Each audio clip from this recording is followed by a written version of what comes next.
You know, I always get annoyed when I read books, comments, or just listen to people and hear something like, "Oh my god, people like that were so stupid with the line tactics and stuff. They died senselessly like chums."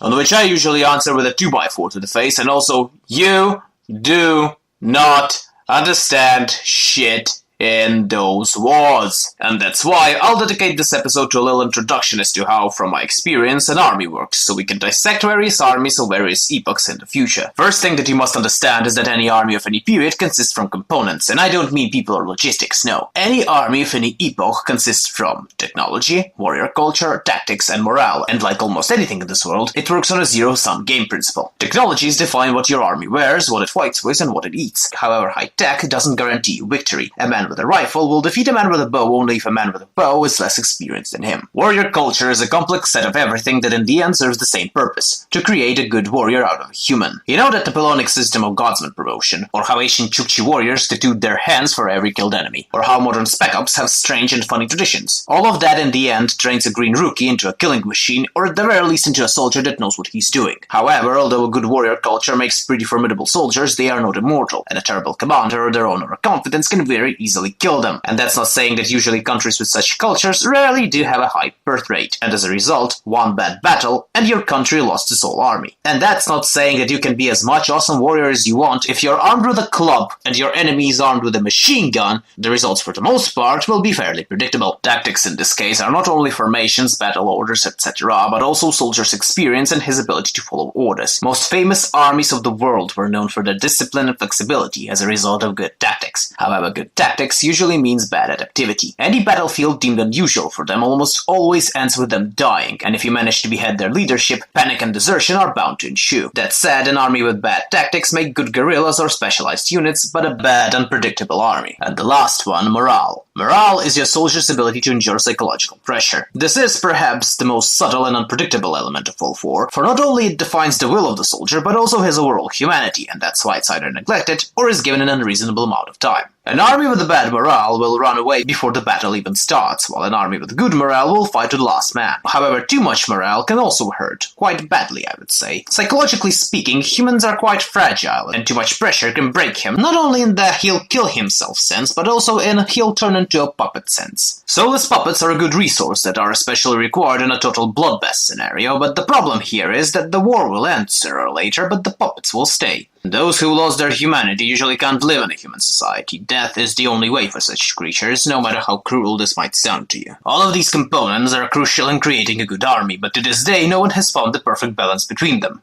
A perfect balance in this case is impossible. Every component I've mentioned is created not only by humans, but also by the things that surround them, their climate, their culture, or their country in general. This means that even today, what works for Europe won't work for Japan or Central African countries. Well, now that we sorted out the basics, let's talk about line formations.